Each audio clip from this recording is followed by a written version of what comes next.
go with heat. Oh, okay. So the And first then I use the electrolytes to supplement the body to keep all the electrolyte levels up. So I do everything I can. Take arginine mixed in there that opens the blood vessels and, you know, helps blood flow. Take that later in the race. Oh, okay. And where do you get that? And what's it called again? Arginine. Arginine? Yeah, it's an amino acid. Oh, okay. Did you get that from Hammer as well? No, I buy it on Amazon. Oh, okay. Arginine, I never heard of it. That's Yeah. cool.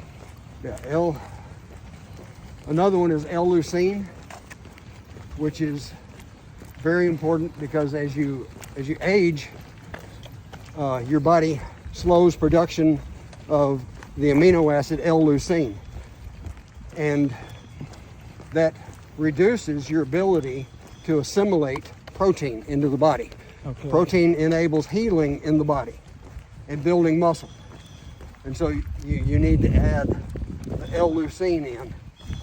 So that's another thing I've done.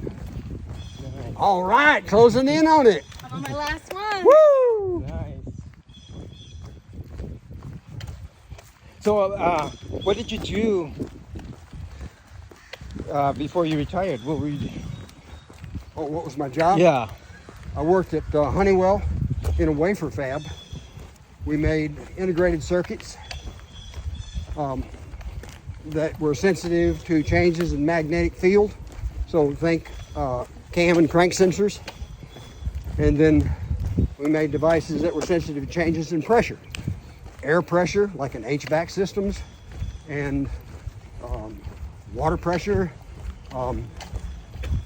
Things like,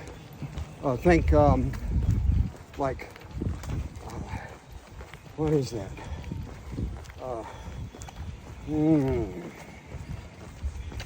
Those breathing machines. Oh, Damn it, I can't think yeah. of what it is right now. I got marathon brain. Yeah, no, I know what you're talking about. Yeah. Anyway, anything that senses airflow, you know, Yeah. and make those things. Hey guys. And then also devices that were real basic kinds of things. Phototransistors that are sensitive to infrared light, different wavelengths of IR LEDs. So it was, for somebody that was just a major in business, it was quite a big leap for me. Way to go, guys. Yeah. And a challenge to understand the physics and processes around the building of an integrated circuit. Yeah. But over 34 years, I learned to speak like an engineer. Well, So- you also speak very well with nutrition, so you must, because of the marathons and everything you do, had to keep up with nutrition information and stuff like that. Oh, I'm a data hound. I Okay. analyze everything. And I'll sit down. The grandkids call me Mr. Spreadsheet. I got a spreadsheet on everything. You know? So I research stuff when I get an idea. I go research it. I don't know. Ask Mrs. Google. I did that a lot. See what's going on. You know? Yeah. And do my best to gain further knowledge and understanding and insight. And it has no bounds. Yeah. You get an idea and you go research it and just gather the data, try to understand. So what is your take on all this new AI stuff? It's going to be a significant change. Some people will be displaced in their jobs, just like every significant change that occurs throughout our history. The same thing will happen with AI. Are we going Is to it- become are there- smarter or? Are there fears? Sure. Will those fears probably be addressed? Yeah. Well, when they surface, people will find solutions. Yeah. So you do a root cause corrective action on each one. That's standard engineering, you know. Yeah. And you try to understand the problem. Make sure that you don't set solutions based on secondary or tertiary things that contribute, and go closer to the main root cause. Gotcha. And it doesn't mean that you'll get it right the first time, but at least be open to the fact that it might be different than what you initially think. You just never know. Right. You got to Do collect the data. Do you think we're going to become smarter, or are we going to be more disabled because? Well, Got it. well, think what the James Webb telescope has done for us. Yeah. That in conjunction with the Hubble telescope, it has given us insights all the way back to the very beginning, the Big Bang, 13.8 billion years ago. And That's true. it's just what you can see now is phenomenal. Because the Hubble is sensitive to some wavelengths of light, and the James Webb is sensitive to others. And when you combine those two together, it gives us the capability to see a lot in the universe now. And it's just the pictures you look at and try to understand how did they do that. You know, it's mind-boggling. Like, you know, holy crap. In our known universe, there are 13, let's see, I don't know, it's 2 trillion galaxies. And then inside each one of those, each one of those is between 100 and 400 billion stars. Wow. Or solar systems. And my brain can't handle all of that. I mean, that's big numbers, you know. Yeah, those are huge numbers. But it's not any different than that. You have these significant changes. And it's how do we adjust to it? The human species is adaptable. We've proven we've been adaptable.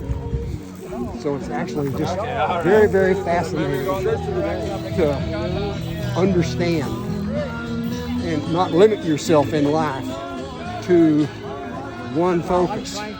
Broaden that focus and take it from one side to another, but just don't keep a narrow path. Keep your mind open, not any different with other people. Meet people that are out of your realm, you know, and better understand. Yeah. And be more open to other people and other people's challenges. Not any different than out here. Everybody out here is struggling with something. Yeah. You know, some a lot more Yeah. than others. Some physical, some mental, some both. Oh, absolutely right. But we all need to have more empathy and understanding toward others. And we shouldn't close doors. We shouldn't stay inside a bubble. We should open up, you know, and be more receptive to other people and encouraging other people. Do you think there's more beings like us out in the universe? In another The galaxy? odds are, to my understanding, the odds are pretty remote. But there's But a possibility. are there other life forms? Yeah. Probably. Hmm. I mean, we have planets in our solar system that are all rock. And then we have planets in our solar system that are all gas. Yeah. You know, Venus rains sulfuric acid. You know, Yeah. holy shit. What? That's Wow. like crazy, man. That is crazy. What do you think of Elon Musk's idea of going to Mars? Mars is the only planet that humans could conceivably live on. And I think they've discovered, way to go, guys. I think they've discovered that there has been water, and Mars has been hit by other huge asteroids, which cut a valley all the way across it. I didn't realize that. Oh, yeah. I need to watch more and learn more. Because the more I learn, the more I find out that I don't know. Then what about this? Hey guys. Good to see you out here, Ron. Oh, it's good to be seen and not viewed. So celebrate every day when I wake up. You know, that's a successful day. No pity party. Everything after that's a gift. It's a matter of what you go do with it. Gotta get up and rock. You can either rock and roll or you can sit on the pity potty. That's right. I don't know about you guys, but I rock and roll. That's right. Put the hammer down. Well, Kyle, it's been a pleasure talking to you. I'm Well, I hope that's what you were looking for. Yeah, that's, But it's an insight into the extremes. And Yeah. yes, another thing that mind blows me is over the last 4 years or so, I've developed this habit of going hunting. Oh, I wow. hunt at night with thermal scopes on ARs for hogs that destroy farmers' fields. Oh, wow. And If you would have told me that I was going to do that years ago, I would have laughed. But Wow. now I'm doing it and I'm loving it, you know. Yeah. But it just shows that you happen to read an article about a problem, and I want to be part of the solution. Oh, this can be fun. Yeah, that's what I was gonna say. It sounds like fun. Oh, it to do is. that. I've been watching some of the YouTube videos on hog hunting or how they set up traps and all that. I find Yeah. that pretty amazing. Well, you just that when you're out at night and it's all dark and you can't hardly see your hand in front of your face, and then you pick up a thermal scope and you see everything. That light is really intense. And it's amazing how they became such a plague. Like they multiplied so. 'Cause I guess they absolutely. don't have any predators. So Yeah, they, that's yeah. right. It's the predators that became extinct and, and Well, then they they're- proliferated. Yeah, they were brought here with the Spanish and the early explorers, and their hogs got out and became wild.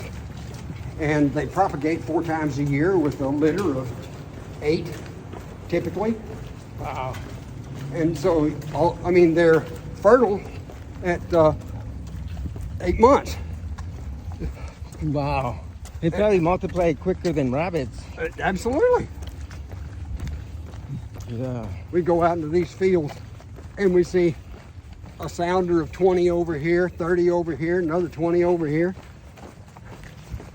It can be a huge, huge issue because they will decimate farmers' field. I bet. We've watched them on a thermal drone come into a field, and each one of them picks in a cornfield. Each one of them will pick a row, and you can watch them uproot the corn as they go Wow. with their snouts. Just, Very strong animals. yeah. They're very aggressive too, towards like dogs and humans, aren't they? I haven't had that issue Okay. personally. We've had them run right by us before from behind us. They're mostly scared, huh? Yeah, they're frightened. They're running. Yeah. But never one that tried to attack. Go, Andrew. All right, Clyde. What do you do with the hog when you kill it? I pull the back straps. Like the other night, we killed 8. My buddy and I. And all we do is pull the back straps out of the sows. And that meat is much better and less gamier than the boars. Oh, okay. So, that's just something that, So you eat it yourself? oh yeah. I made this particular batch into jerky. Into jerky? Nice. Yeah. Yep. And then, some of it I'll make pulled pork, make it chili. Well, I'm gonna. I got a freezer full of meat, so, Okay. Well, definitely gotta invite me to the next pulled pork barbecue. I'd love to try. I never tried the hog. Oh, yeah. It's got to be pretty close to pork. Oh, yeah. think- Yeah. Same thing. Same thing. Yeah. And it's like anything wild, you don't know what you're going to get until you cook it up. But you've got to prepare it Tastes properly, too. Tastes like chicken. No. Not everything tastes like chicken. No. Thank goodness. All right. Well, yeah, I used to live in Mexico and I ate a lot of stuff that I haven't eaten since. Oh, yeah. Yeah. What part of Mexico? Near Guadalajara. the state of Jalisco. Gotcha. Yeah, small. Yeah, small I've been village. there. See, where in Jalisco? I went to the ruins in Palenque. Oh, okay. Yeah, Yes. that's in Jalisco. Yeah. At one part, in the between about 1970 to 90, I guess. I had this desire to go visit a lot of the ancient ruins, and so I started off with something like I did Palenque and then Chichen Itza, and then I went to Caracol in Guatemala and Tikal. No, Caracol is in Belize. Guatemala is Tikal, and then went to Machu Picchu. And then went to the ruins on Easter Island, did a marathon there, and then Angkor Wat, Cambodia. Oh my I gosh. did a marathon there. And those are huge ruins that actually can be seen from space, as opposed to the Great Wall. I've done that marathon, and that was a sight to behold. Wow. But you get these urges, you do your research, and then you go out and develop a plan to, I want to go see this and this and this, and this sounds exciting. Pursue it. Yeah. So basically, you do runcations. Absolutely right. That's the reason I came up with that. Yeah, that's pretty cool. Everywhere you go, you figure out if there's a marathon to run, and take the vacation. Yeah. But take care of your marathon. Then as I got older, I discovered that I have to be more cognizant of cutoff times, Oh, that's true. because I can't make the cutoff times a lot of time. Yeah, there's So- quite a few that have short, Yep. like the I needed St. one more George. marathon in Asia to finish the 7 continents the third time around, and it was hell to find a marathon where I could do that. Yeah, I I, found someone was telling me about Tokyo. They have a pretty early cutoff.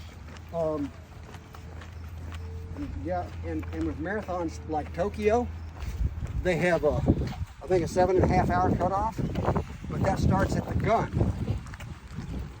And there's 40,000 people in it.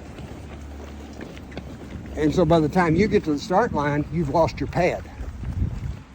Wow. And you don't want to spend all that money to go out and not make the cutoff. But I found Singapore, and Singapore has that kind of 7.5 hour cutoff, but that cutoff time doesn't start until you cross the start line. So that's a big difference. Both of them have like 40,000 people in them. Yeah. And so you always have to account for that. What's your take on cross training for a marathon?